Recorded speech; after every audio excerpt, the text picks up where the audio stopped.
Well, welcome back to Rebel Ants Radio. This is the video podcast for the NFT project known as Rebel Ants, which is this ever-growing ecosystem of projects and content that we are providing for our audience, whether it's one person watching live or 100 people watching live. We're going to keep doing this because this is what we love to do. We are not here to get rich.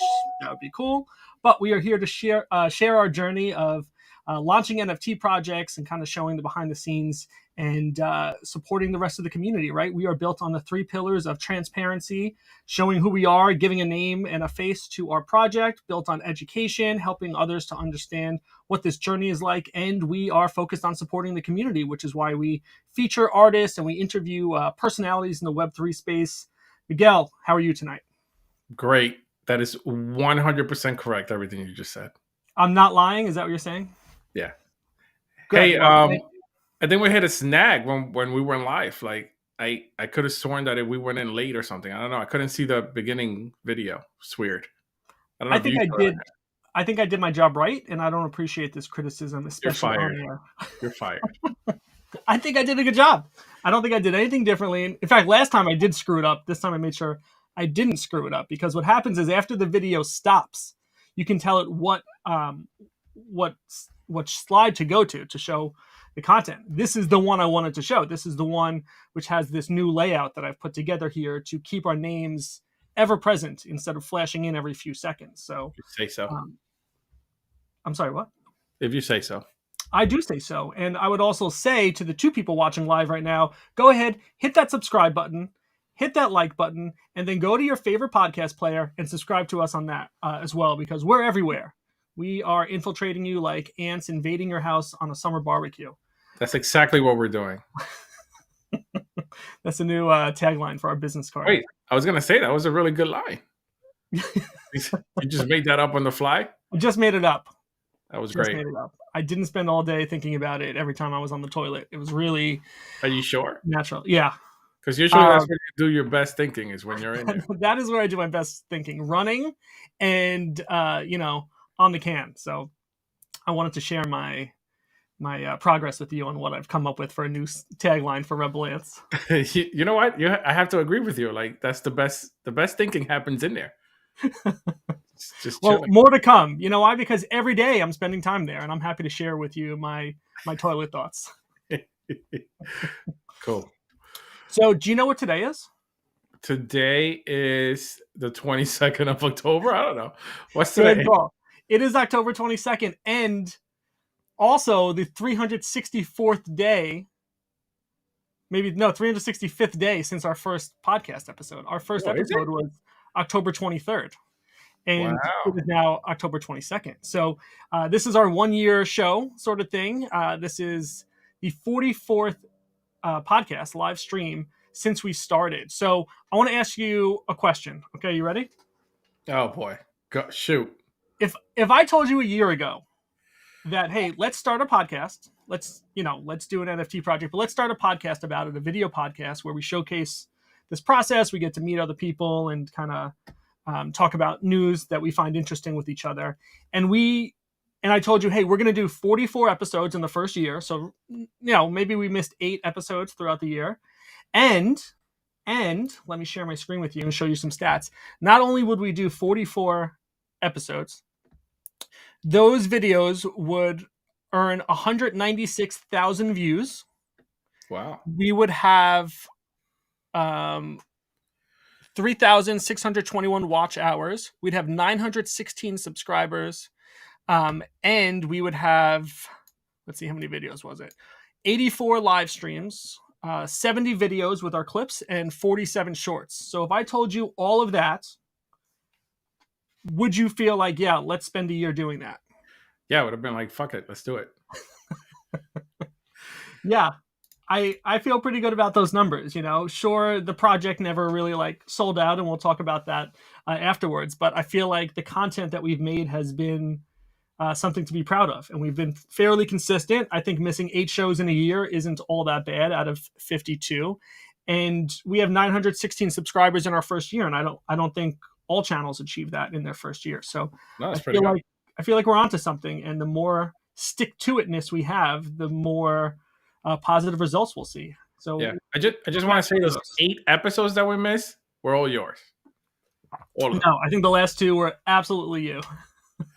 Was it? What was I doing? Sleeping? I don't know. It was like 7:55, and you're like, I don't think we should do it. Don't put that out there in the air. You're the one doing it each week. Too late.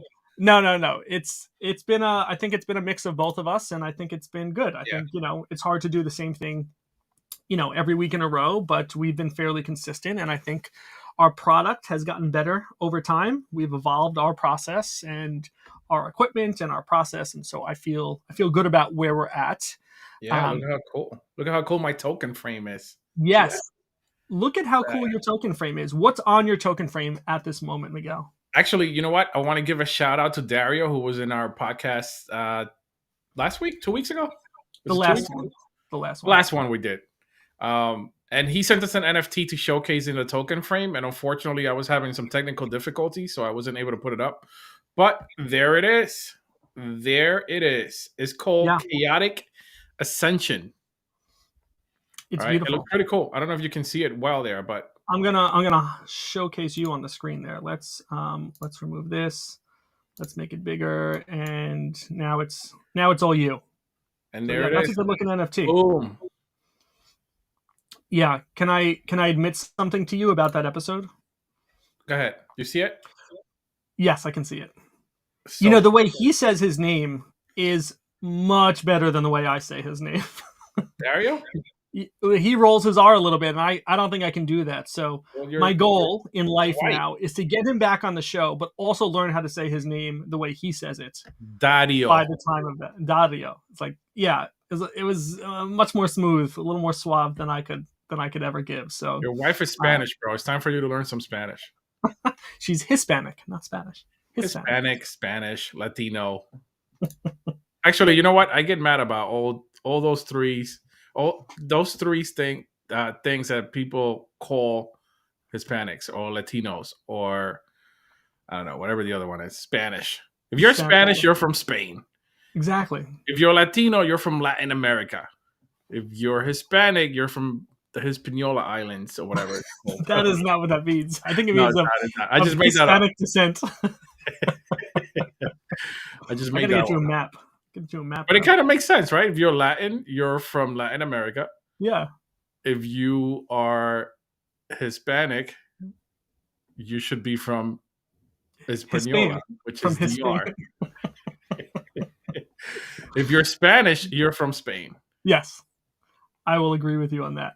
Anyway, we've got 5 people joining us, so feel free to drop a comment. Let us know on YouTube or Twitter, wherever you're watching from, or X, rather. Feel free to say hi. Let us know where you're joining from. Let us know what you've been working on this week. We'd love to hear from you.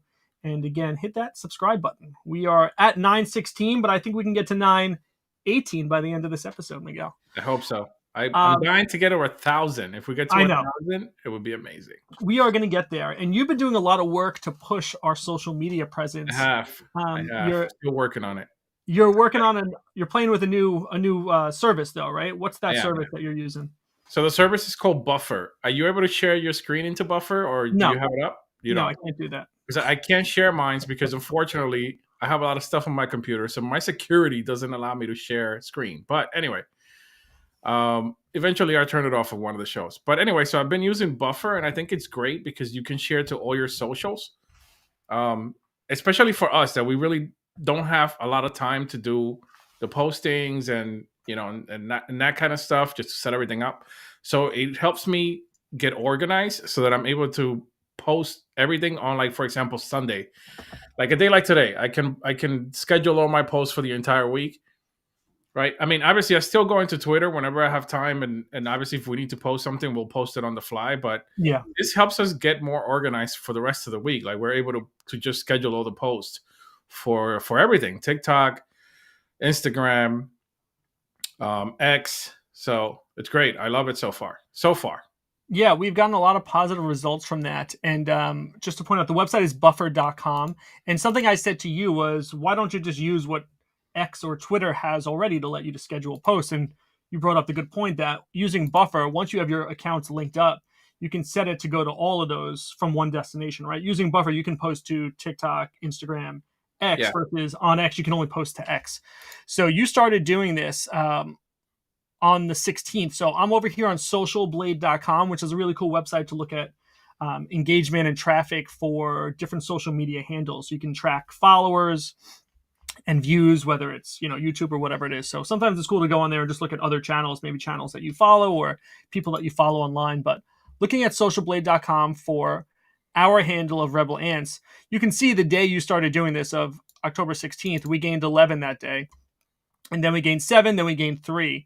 And what's interesting is the days before we've been losing, and I think those are just bots that are dropping out. I don't know that we pissed off 357 people on the 13th to have them bots, unfollow us. So yeah, I think there's a lot of this activity here is bots.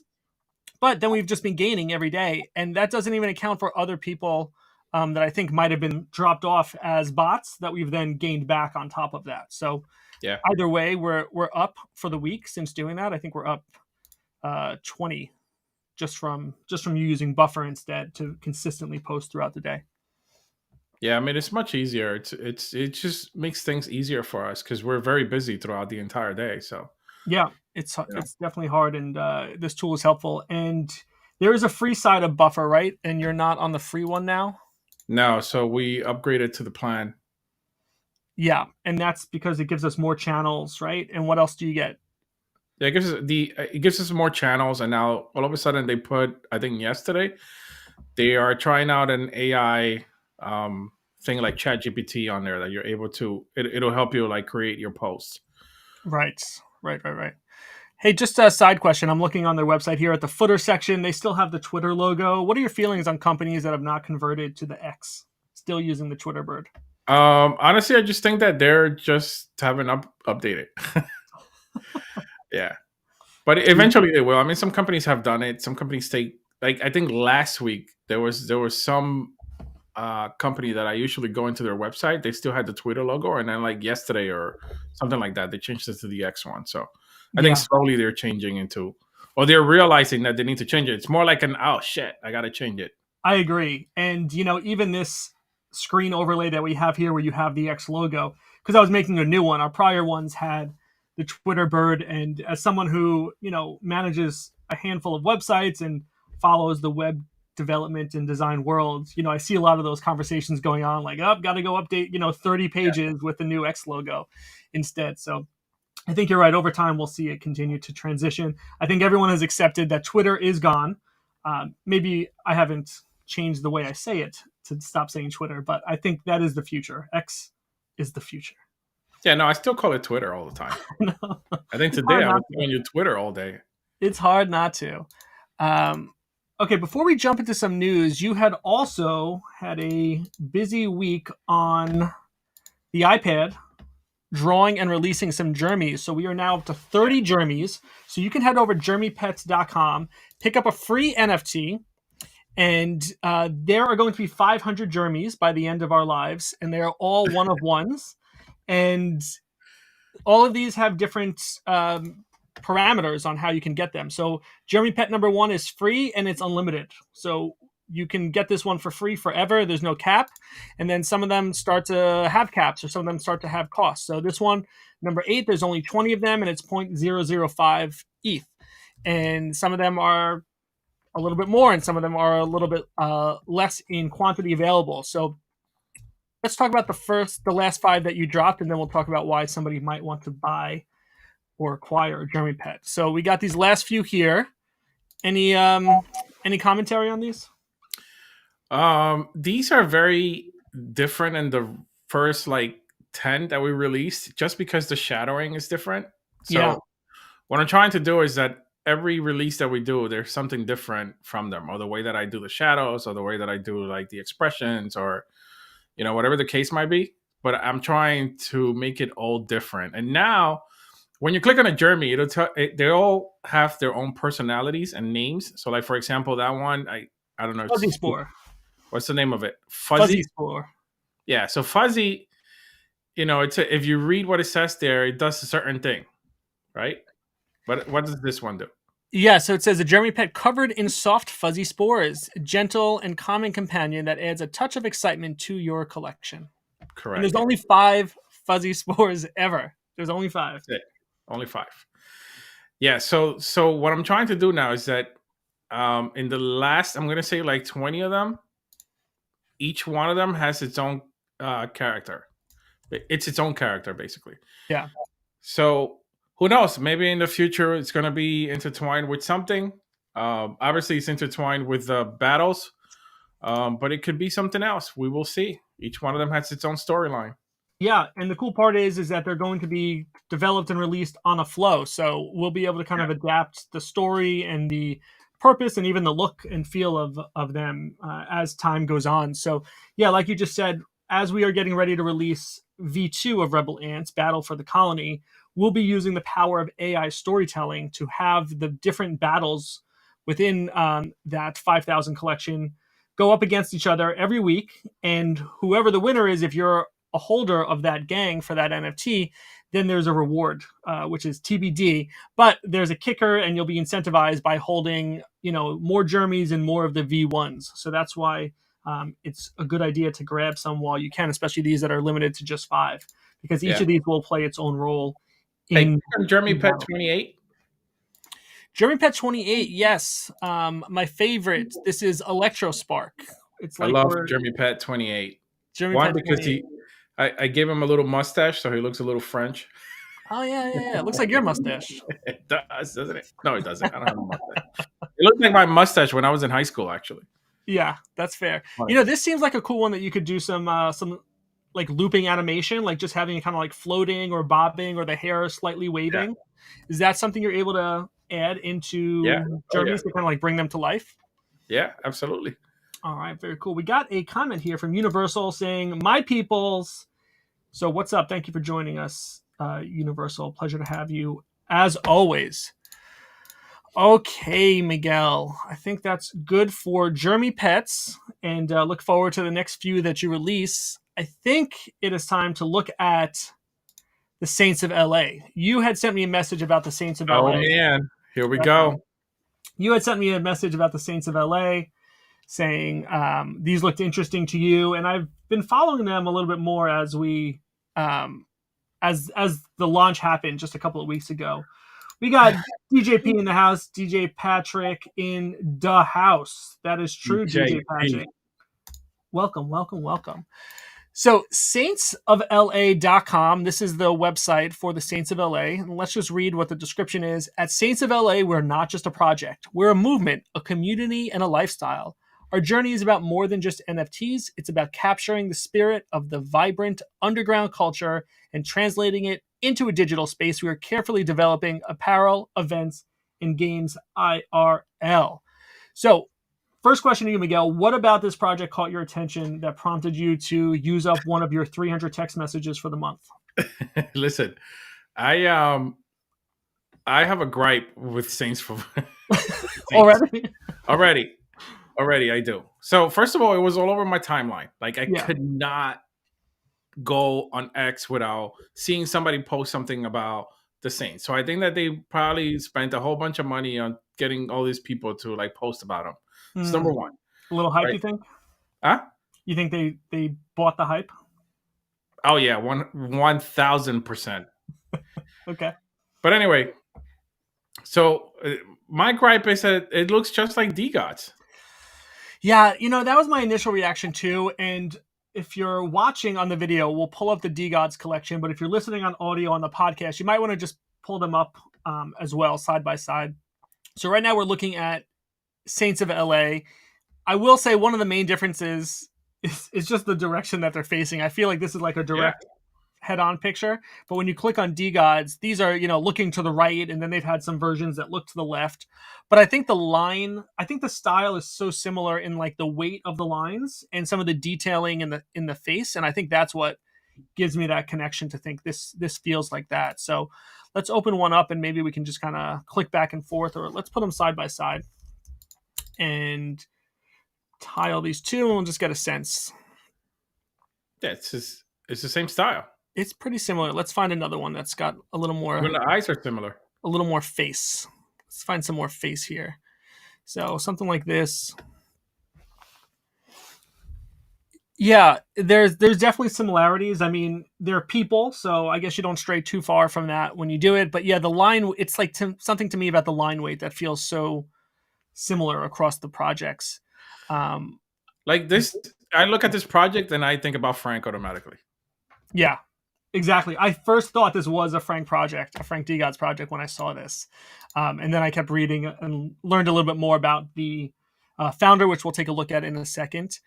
Something to note about Saints of Los Angeles or Saints of LA, there's only 2,222 of these.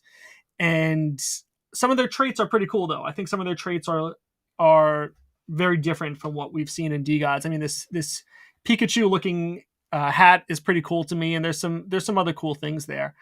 The founder of this project, his name is Casey Montero. So we're pulling up his X account, which is at KC, the letter K, the letter C, Montero.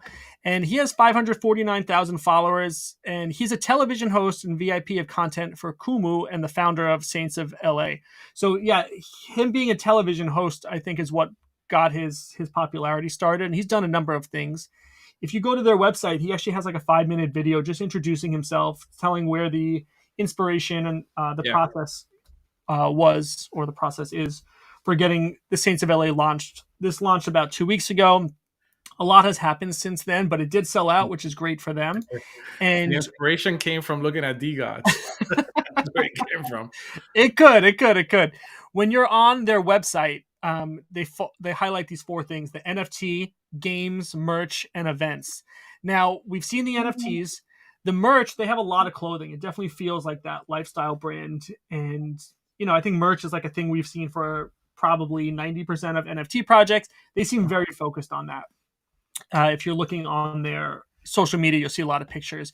The games part, this is interesting, though, because here, the little description it says is, we're creating games that is not just about gambling. It's about camaraderie. Connect with fellow Saints holders, share strategies, and celebrate victories together.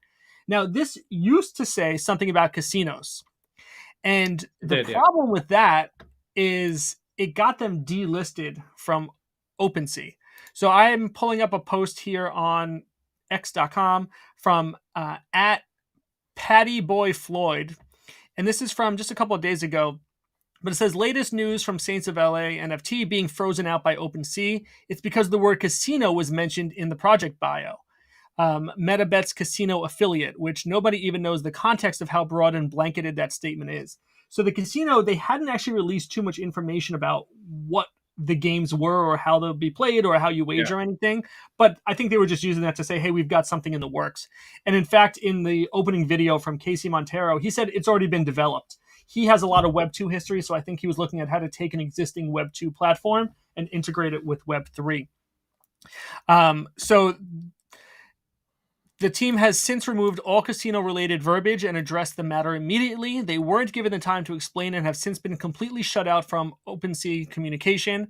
This is intentional and manipulative. And so they moved their project over to Blur, which is just another marketplace, and they are still active there. They're trading about, let's see if we can pull up their website again. Here we go.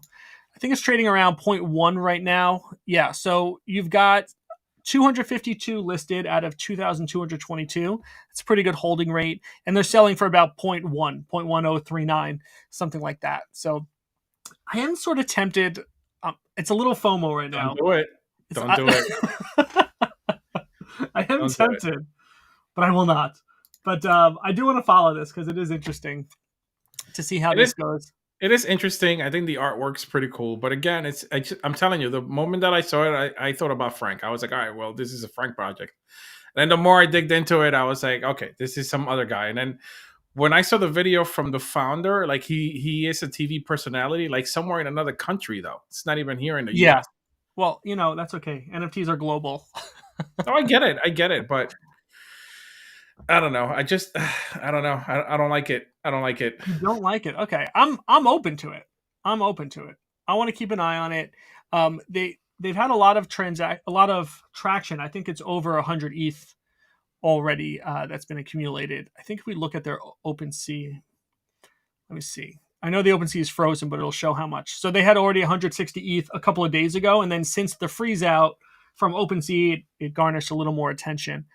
So that number has continued to move. So I'm just going to quickly scroll through the listings page here, just so you can see some of the traits. Some of them do stand out. I think even some of the shirts are cool. The different typography that's on them. Some of these are a little generic with just a chain or shirtless, but some of these traits really do stand out to me and think like, oh, that's pretty cool. Like I could see myself owning one of those. Palette too. The color palette is almost the same too. Yeah, this hairstyle I think I've seen on a DGod somewhere. So interested to follow along, and I don't know. I'm open. I don't get why people cannot just be original. Like I just don't get it. We can't all be Rebel Ants, Miguel. We can't all be Rebel Ants. Just be original. So more to come on that. I had a couple of other news stories or things that caught my eye over the past couple of weeks. You wanna walk through those? Yeah, let's do it. All right. One of my favorite follows on X is my boy Whale Swoosh at Whale Swoosh, and he had a post a couple of days ago. He just titled it "Innovation Spotlight." Walmart and Flipkart make rewards tradable, and they have already onboarded more than 2 million people to Web3. It's a thread, so let's kind of skim through that. So Flipkart is one of the biggest retailers in the world and is dominating in India. More than $6 billion dollars of revenue every year. Walmart is their parent organization, and their platform, Firedrop, is now using blockchain and NFT tech to revolutionize loyalty programs. So we've seen loyalty programs on the blockchain in a number of ways, but I think Starbucks is probably the most popular one doing it right now. Yeah. So this says, since March 2023, more than 2.3 million new wallets have been created through Flipkart. Just in the last few months, the number has gone up significantly. But why? What is Firedrops? In one sentence, Firedrops revolutionizes loyalty programs on chain. When you use Flipkart app to shop, you can earn experience in various quests. For a certain amount of experience, you get vouchers. Cool, but nothing new so far. But now blockchain tech comes into play.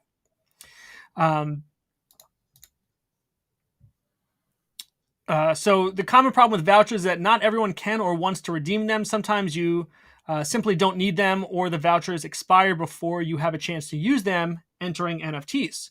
So because you didn't realize when interacting with the vouchers that every voucher is an NFT and you don't need it, you can simply list it for sale in the reward store. So the rest kind of details how that works. But I just thought it was interesting to think, you earn a voucher, right? I think about points you get that expire.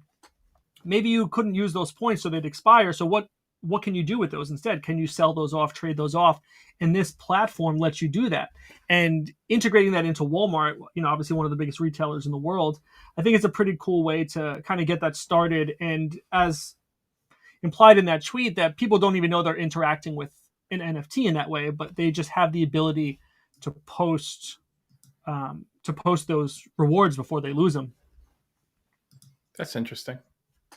Yeah, I was telling my wife the other day that in my McDonald's app, last time I went in there, I had 18,000 points. I've never redeemed them before. And then the next time I went in, I only had 13,000. I was like, wait, I didn't buy anything. I've never used my McDonald's points. And I look further down and said that they were expiring. I was like, oh, I did not know that my McDonald's points expire. So PSA, your McDonald's points expire. But that made me think about this, that like, oh, if I knew they were going to expire and I know I'm not going to McDonald's anytime soon, could I resell those points for a little bit less, whatever that might be. So I think there's some interesting utility here, and I don't see why every loyalty program couldn't go that way, especially if you add a royalty fee. The way that you're giving out those points, there's a cost to the business, of course, for that. But in most cases, those points get used or evaporate. In this case, you might actually make a royalty off of them if somebody lists their reward points. So you don't lose any more money from the points being handed around, but you might make some money off of them being sold. What do you think about a use case for like hotels with the points? Is that something that could be applied to, like, I don't know, some sort of membership for hotel stays? Or yeah, I mean, you're in that business, so you probably know a lot of that. Yeah, a lot of hotel companies, I believe, that the ones I'm aware of, they don't have expiration on their loyalty program. But what you do have are if typically on like the paid level or the higher level rather than just the free entry program. So you might get one free night a year anywhere in the world in your account, right? But if you don't use that, you just lose it. So it's a use it or lose it, or it's like certain tiers you get free suite upgrades, but it's use it or lose it within a year. So in that case, very similarly, I should be able to list that and let someone else own my free suite upgrade, right? You can't even transfer those in today's world because they're just siloed into that person's account. So I think to your point, there could be some interesting use case here that if I know I can't travel, maybe I can sell off that suite upgrade to someone else. That's interesting. Yeah, I like it. I say we do it. I'm gonna go talk to my boss. Go talk to him. Were you aware of this little brief incident with MetaMask on Apple's App Store? I read about it a little bit, but I didn't really go into details. I know they went into the Apple Store, they put them back, and then they took them off, or like, I'm not sure of the whole ordeal. Yeah, it went down briefly, but did come back up.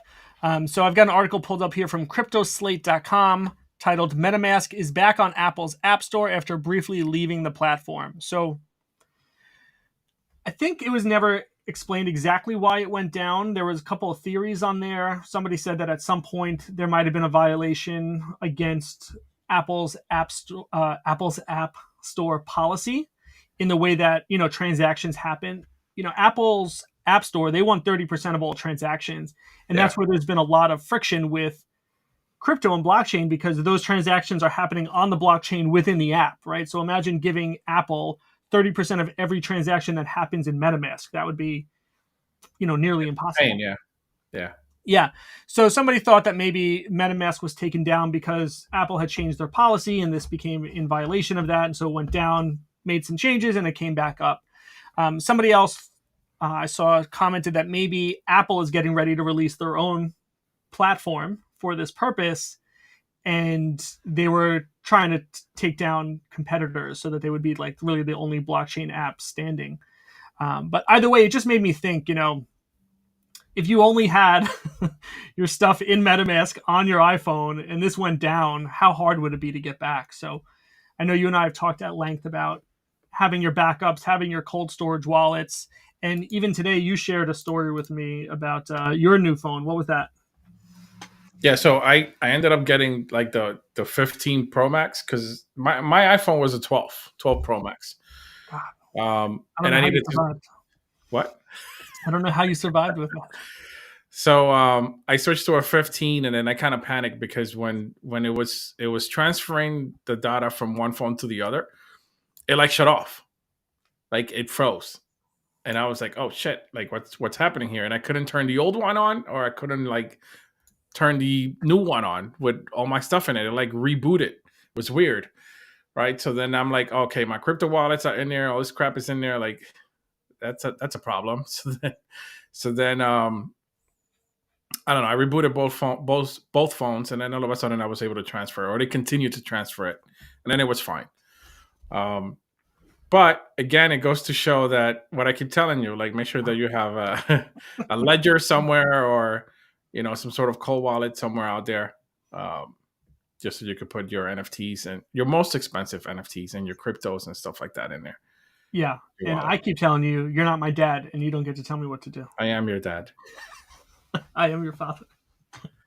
Yeah. No, it's true. Like those things are scary, right? When you think, oh my God, is my password wrong? Did somebody change my password? Am I not going to be able to get into this? Where's my phrase? Oh, that was part of the issue. I couldn't get into Coinbase Pro. I was having an issue. I had to get my passphrase from like the safe inside a safe somewhere. Yeah. It's very fragile. This whole ecosystem is fragile, and I think that's what some people point to about the difficulty of it, right? Like imagine just losing, all the money you have in these assets. Keep your passphrase secure. Keep your passphrase out your mouth. A safe inside a safe inside a safe. Safe inside a safe inside a safe. Hey, talking about crazy stuff, I did one of those 23andMe. Did I tell you? No. Did you find out that you're Spanish? I'm 43% European. Wow, congratulations. Now that's a pretty broad spectrum of what that means. I mean, that could be German or Portuguese. Where'd you fall? I don't know, Spain somewhere. There you go. So you are Spanish. I guess. I guess. That's cool. Yeah. That's cool. Any surprises? Did you learn that you have some lineage in I Africa or some other places you didn't expect? There's a little bit of African in there, but I also have a lot of like from Jerusalem. From Jerusalem. Yeah. Wow. I did 23andMe because, my whole life somebody will say, "Oh, where are you from?" And I was like, "I don't know, Long Island. Like that's where I'm born and raised." But I never knew really what my real lineage was. Where are you from? Jersey. My parents didn't really know too much specifics either. So I was like, all right, let me do the 23andMe. And, theoretically, my brothers, it would be the same for them. So I'll save them the pain of doing this. I can finally tell people, where am I from? I'm, English, I'm Polish. So I do the 23andMe, and I come back as 99.7% Ashkenazi Jew, which is not a country, it's just a region. So I still don't know where I'm from. Just really? a region now, not even a specific country. Yeah. Wow. 99. Now that 99.7 has changed to 99.3 over the years because the more data that's in there, like, those percentages get refined over time. Yeah. But yeah, I'm Ashkenazi. So was Albert Einstein. So you're welcome. Him and I. Wait, I'm gonna tell you right now exactly what it says. I have to tell you this is important. I want to know. Yeah, so I was a little disappointed. I was like, all right, I'm going to do this test. I'm going to send my spit back, and I didn't even get a country that I can confidently talk about. So to our 6 watchers, let us know, where are you from? Whether it's where are you from or your lineage. Let's get to the bottom of this. Maybe you're just from a region. Maybe you're from a country. Let's see. Even to this day, I don't know what to tell people. Where am I from? Like, you want to know where I live right now, or like where am I born and raised? Those are, 2 different answers. I'm not good at this. I'm not good at these social interactions. All right, while you do that, it's telling me to reset my password. Oh my God, you're the worst. Reset your password. It's a new phone, bro. I'm telling you. I know. All right, let me pull up another story. I thought that was interesting. This is from fastcompany.com, so it's legit. And the article title is a software engineer explains why the future of the workplace is leaderless. Okay. So we are going to talk about DAOs. Have you heard of DAOs, Miguel? Yeah, of course. Yeah, we've talked about DAOs a few times on here. But for the uninformed, a DAO is a decentralized autonomous organization. And let's take a look at this article. What are DAOs? In a nutshell, DAOs are legal structures that have no centralized authoritative governing body. Instead, a DAO is made up of a variety of members who all act collectively to make decisions and pursue common goals. Think of these as organizations with bottom-up management systems rather than top-down management systems. DAOs are only possible through the adoption of digital currencies and blockchain technology. By their very nature, blockchain systems and currencies are decentralized. They aren't controlled by any one institution like a central bank or government. That's a little hit or miss these days when you have, organizations running things like Ethereum who can decide to roll back the whole blockchain, which they've done in the past. But to give just a little better example of a DAO, a DAO will let you vote on something if you're a holder or a member of something. So in this example, they just mentioned coins. So they might say if you hold X amount of coins, you get X amount of voting power on a certain decision. So this article I just thought was interesting just to think about how DAOs will impact the workplace. It says many of us in the tech industry believe that DAOs will have a major impact on workplaces across various industries. Here are a few of the potential ways DEOs or DAOs will change the future of work. So corporate leadership. Proponents believe that DAOs will completely redefine corporate leadership and how it functions. Rather than a small board of directors or executive team deciding on everything for business, organizations can invite all employees to share leadership tokens and make decisions regarding the company's future. So typically the way the DAOs work are through a voting system with very, very clear response options. So it's not like fill in the blank. It's like we do this, or we do this, or we don't do this, right? And so this idea of if you work for a company, maybe you get some voting power the longer you're at the company, right? Maybe the tier of your position plus your tenure gives you some formula for what your voting power is. And so it makes you more part of the process of how a company operates. Another example here is corporate communication. DAOs also have the power to disrupt corporate communication and branding. Collaborative nature of these decentralized entities opens the door for entirely different approach to messaging. Traditional press release distribution, often controlled by a singular PR department or an external agency, will likely take on a new form within a DAO. Here, the process is transparent, subjected to community approval, and often enhanced by the diverse perspectives of its members. And then there's another example here about working from home. Evangelists also argue that DAOs will make organizations more productive, allowing organizations to stop mandating 40-hour work weeks. The same hypothesis holds that employees might contribute several hours each week to several different DAOs. So, think about the gig economy and you're doing multiple different things.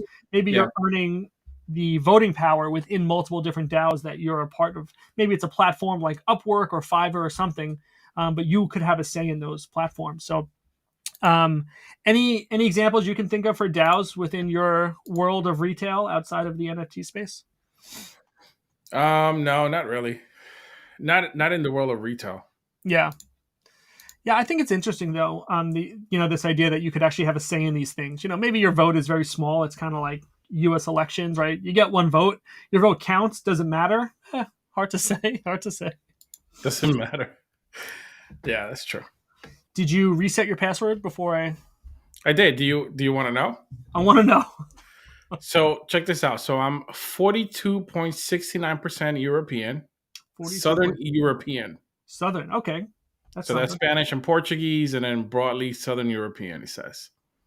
26% Western Asian and North African. Wow, you're Asian and African. And so Levantine, how do you say that? I don't know. Lebanon, Syria, all those regions. Yeah. North African, 0.2%. Okay. Sub-Saharan African, 21.5%. Wow, and that includes West African, Ghanaian, Liberian, Syria, Leonian. I don't even know how to pronounce some of these countries. Yeah, I think that was right. 1.9% Senegabian and Guinean. 1% Nigerian. 3.7% broadly West African. Man, you are all over the place. I'm all over the place. And then it says 7.5% Indigenous American. Indigenous American. Indigenous. Sorry. You know what you are? You're like if you walk into a restaurant, they have a map on the wall and it says like put a pin from where you're from. You would just be like one of those maps, just like I'd be the whole map. Every continent you're covering. Wait, it gets better. 0.7% Central and South Asian. All right. Really, that's like a weird. game of Risk that you are winning. But mostly it's just Spanish and Portuguese. That's it. Well, that's good to know. It's good to know. It's really good to know. Who was traveling back then? Yeah, right. Somebody made it all over the place. Somebody was traveling somewhere. Miguel, do you know what time it is? It's time. No, I don't know. For the Artist of the Week. Is it?